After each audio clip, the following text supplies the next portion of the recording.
Amén. Dios les bendiga, mis hermanos. Esta es nuestra segunda entrega. Estamos en la introducción del tema el fundamento de nuestra fe, que es el fundamento de Dios precisamente. Hay dos cosas importantes en este fundamento: la proclama y la doctrina. La palabra de Dios nos llega en dos modos diferentes, como proclama de la verdad o como doctrina o enseñanza. La proclama revela a Cristo y apela a la fe. En cambio, la doctrina consiste en mandamientos, revela la voluntad de Dios y apela a la obediencia del hombre. Ambas, indispensables para nuestra edificación, constituyen un cuerpo concreto de verdades y mandamientos que debemos conocer, creer, vivir y enseñar. La Biblia es el registro fidedigno y divinamente inspirado de la historia de la salvación. Pero es conveniente entender que es la palabra universal y eterna de Dios. Existen dos enfoques que haremos bien en distinguir a fin de que esa palabra nos conduzca efectivamente al propósito eterno de Dios.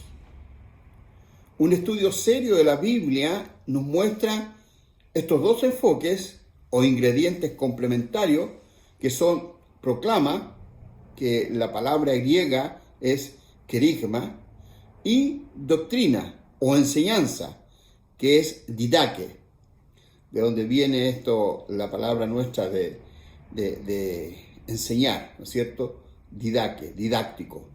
En este estudio examinaremos el significado y la función de estos dos componentes de la palabra de Dios, es decir, la proclama y la doctrina.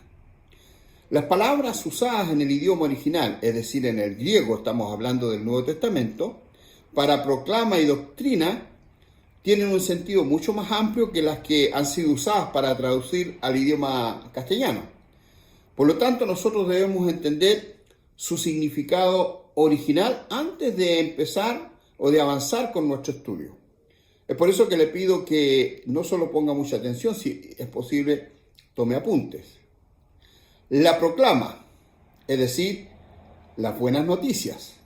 La palabra griega para proclama es, como decían delante, kerigma, y es traducida generalmente por predicación, pero significa más que la declaración o la acción de predicar la verdad.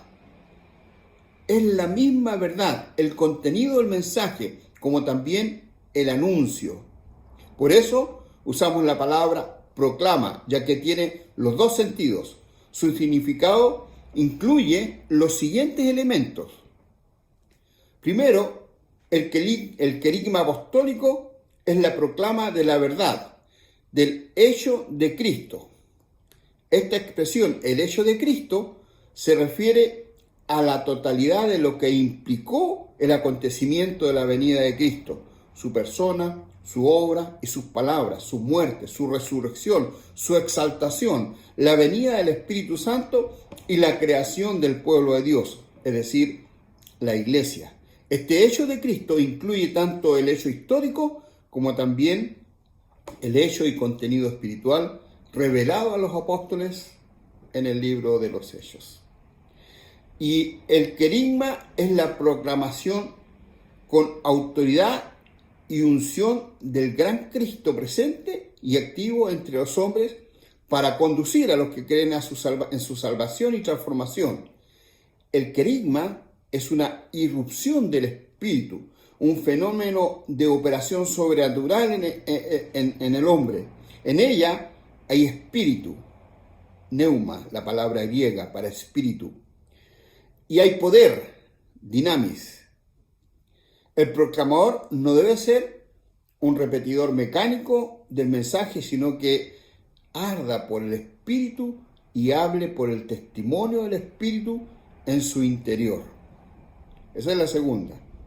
Y la tercera, el querigma apela a la fe, pues proclama la verdad viva y poderosa de Jesucristo. Esa verdad es Cristo.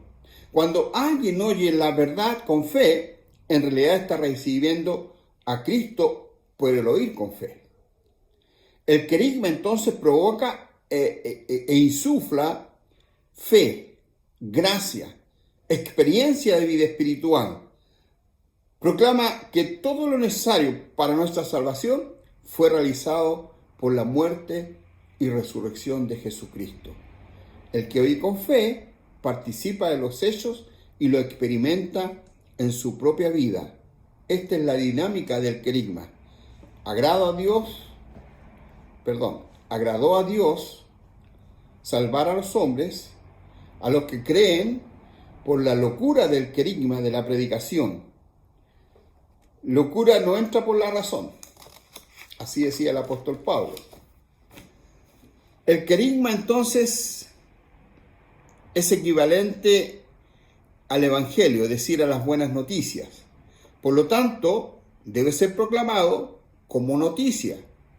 No se discute, no es polémica, no se negocia, no se modifica.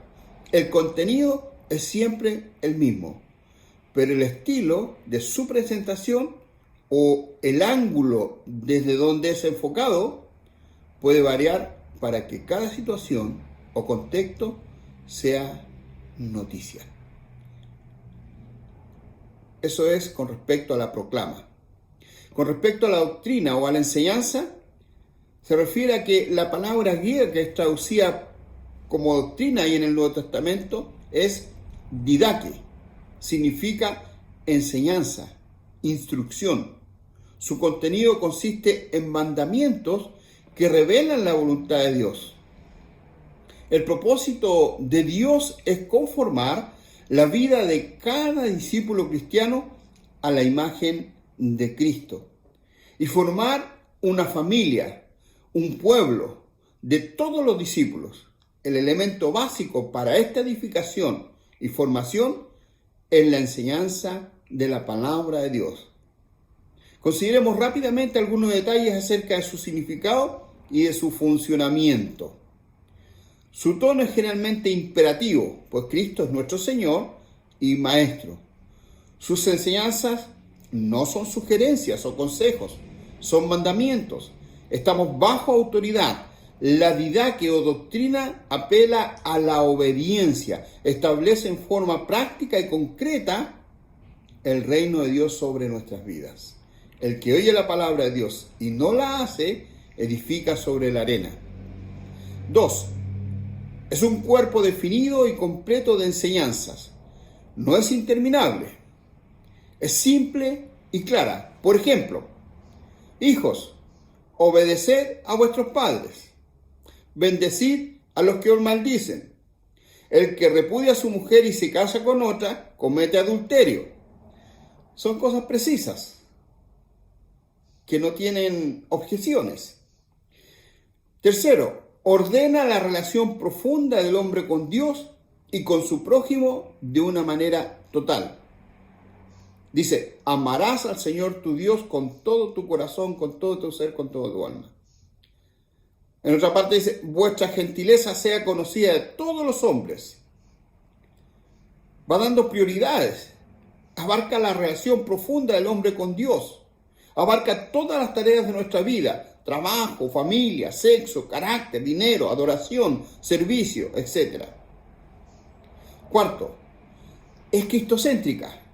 Pues Cristo es la fuente de donde proviene toda doctrina y también el ejemplo de toda su orientación. El objetivo de toda la enseñanza mediante sus instrucciones y mandamientos es hacernos semejantes a Jesús. Quinto, es inmutable. Su contenido no puede ser modificado, disminuido o aumentado. Declara la palabra, cielo y tierra pasarán, pero mis palabras no pasarán, dijo Jesucristo. 6. Es universal. Sus mandamientos revelan la voluntad de Dios para todos los hombres y ser renovado en ella, para todos los hombres de todas las generaciones. Séptimo, es necesario conocerla, obedecerla y encarnarla, es decir, vivirla. Es necesario recordarla y ser renovado en ella mediante la repetición.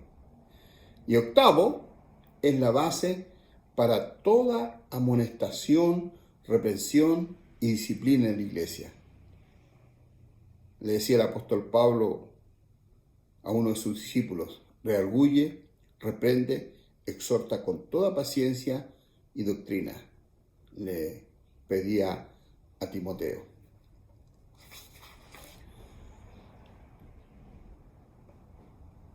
La relación entre la proclama y la doctrina. En la práctica estos dos elementos van siempre juntos. La proclama, es decir, el querigma, y la doctrina, la didaque. Asimismo, nosotros podemos hablar de la verdad que creemos y los mandamientos que obedecemos. Es un conjunto, constituyen la esencia de la palabra de Dios. Y el elemento clave para esto, la fe. Eso es lo que quería compartir en esta segunda cápsula. Nos vemos la próxima semana. Dios le bendiga.